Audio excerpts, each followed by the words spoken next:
¿Cuál es el significado de la vida? Quiero que juntos reflexionemos sobre este tema. Vamos a pensar lo siguiente. Alguien que le dicen, tu vida es lo más importante, y la persona dice, por supuesto. Ahora le dicen que Dios no le permita que haga un crimen para continuar con su vida. Ahora, esa vida que va a seguir de ese crimen, ¿tiene un buen significado? ¿Tiene un porqué? ¿Vale la pena?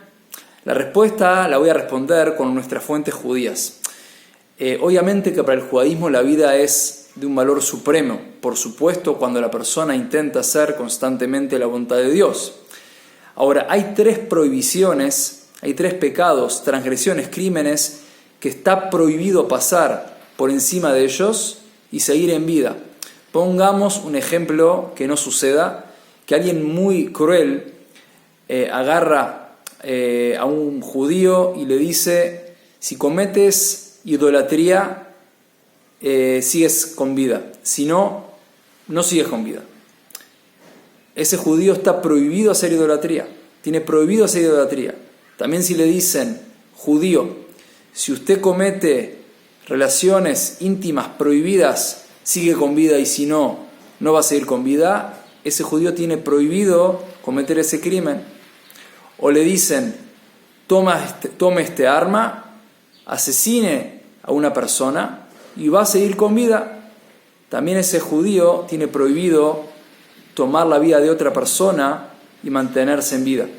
Es decir, aquí vemos que la vida, por supuesto que tiene un valor supremo, pero tiene ciertas condicionantes en las cuales el judío no puede infringir ciertas leyes para continuar con vida. Por lo tanto, la vida, aquí vemos que lo importante de la vida es el contenido que uno le da a su vida. Es decir, la vida es un hecho. Toda persona que está sobre este mundo, su vida es un hecho, está en vida. La pregunta es qué hace con esa vida. Es decir, qué contenido le da a su vida. Si la persona constantemente piensa qué Dios quiere de mí, es decir, Dios me creó, Dios me ama, Dios me dio un alma, Dios me dio una misión en esta vida. Y constantemente la persona se pregunta, estudia, analiza, habla con Dios, se aconseja con Dios, se aconseja con sabios de reputación intacta, moralmente intachables.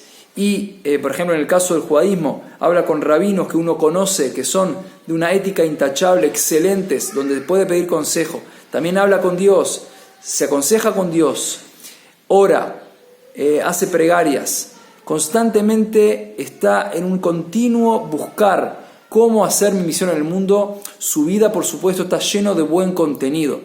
Pero piensen que alguien que vive, camina por el mundo, pero lamentablemente vive una vida que no es una vida de buen contenido. Obviamente su vida no es de un valor supremo si lo mal utiliza. Por lo tanto, aquí tenemos que ver que cuando nosotros pensamos en cómo vivir, constantemente tenemos que pensar cómo servir a Dios, cómo darle alegría a Dios.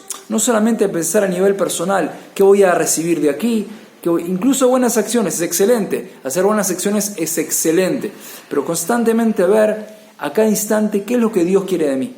Porque quizás una buena acción en un momento no es lo ideal. Capaz que la persona, por ejemplo, le piden que ayude a un vecino, pero quizás en su casa lo necesitan más. Por lo tanto, no toda buena acción en todo momento es lo ideal. Cada persona tiene que ver, por ejemplo, no hacer buenas acciones a costa de otras personas, como dijimos. El vecino me necesita, pero quizás en mi casa me necesitan más y yo estoy obligado, obviamente, a ayudar a mi casa primero que al vecino. Por supuesto que al vecino es muy, muy importante ayudar, pero no siempre. Es decir, constantemente tenemos que ir e hilar fino donde se nos necesita más. Y de esa forma vamos a poder vivir una vida llena de contenido, haciendo y buscando, hacer la voluntad de Dios. Y esa es la idea, de básicamente canalizar nuestra vida hacia el gran objetivo que es lograr nuestra misión en esta vida.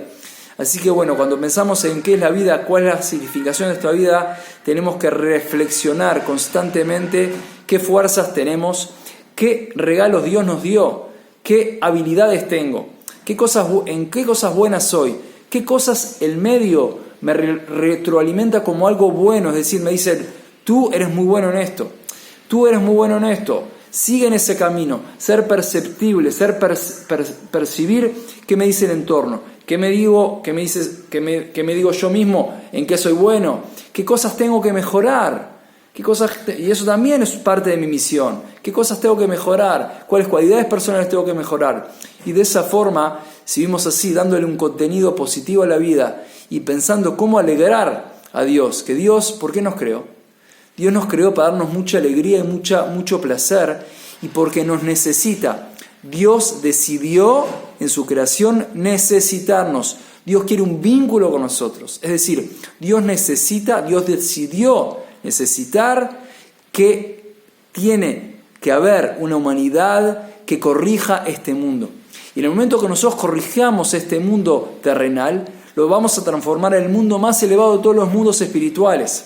Por lo tanto, cada pequeña acción que tú haces, desde ayudar al prójimo, ayudarte a ti mismo, orar a Dios, querer mejorar, tener buenos pensamientos, querer pensar bien por el prójimo, todo eso hace de ti alguien indispensable para esta creación. Así que tengamos el mérito de constantemente ser indispensables y siempre aconsejarnos con Dios, aconsejarnos con nuestros sabios, también con nosotros mismos, pensar, reflexionar cómo mejorar esta vida constantemente y hacer de esta vida una vida llena de significado, que tengamos el placer siempre de elegir la vida. Muchísimas bendiciones.